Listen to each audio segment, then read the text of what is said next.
C'est un projet qui intéresse au plus haut point le Grand Kasaï et particulièrement la population des Kananga.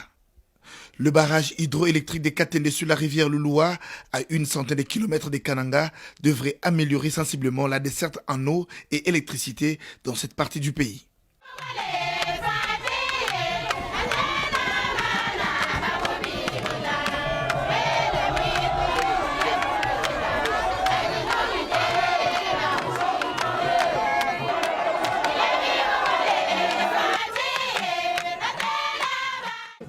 Ce projet tient à cœur le chef de l'État Félix Antoine Tshisekedi Tshilombo, qui a réservé sa première descente de terrain pour l'année 2022 dans les territoires des Dibaya. Sur place, le président de la République a fait le constat amer. Les travaux sont arrêtés et les herbes sauvages ont envahi le site. L'une des raisons de cet abandon est l'épisode Kamouinan Sapou qui a tout ralenti. La présence du chef de l'État a apporté une lueur d'espoir. Le matériel bloqué à Lubumbashi a été totalement acheminé pour poursuivre les travaux. Tous ceux qui ont passé à la tête du pays n'ont pas pu le faire. Alors, il est le premier président à mettre pied sur le site.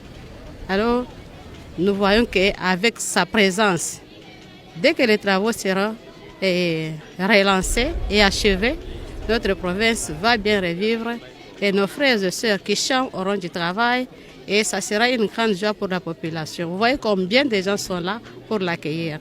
Nous sommes vraiment ravis de sa présence ici sur cette terre et aussi surtout pour le relancement de ces activités de la chute. Avec une capacité de production de 114 MW, le barrage de Katende redonne espoir à tout un peuple. Le gouverneur de province intérimaire Simon Kabatosuila a rappelé la préoccupation de la population. Bien, il y a exactement plus ou moins 10 jours, j'étais sur ce site. J'accompagnais son Excellence, Monsieur le ministre Mwenze, venu se rendre compte de ce qui a déjà été fait, dans quel état se trouve le site, et faire rapport au président de la République.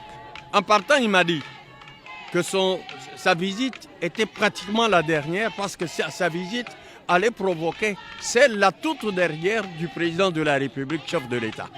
Et ça nous fait plaisir que cette promesse qui nous a été faite par le ministre en charge des ressources hydrauliques et électricité, cette promesse s'accomplit par la présence parmi nous du président de la République, chef de l'État. De son côté, la SNEL attend de pied ferme la fin des travaux pour assurer le transport et la distribution des courants de Katende. Nous espérons, comme le chef de l'État prend les choses lui-même en main, par toutes les autres voies, il pourra maintenant faire aboutir le projet en main. Je crois qu'il est en train de collecter les données et il nous donnera les orientations. Nous allons l'accompagner.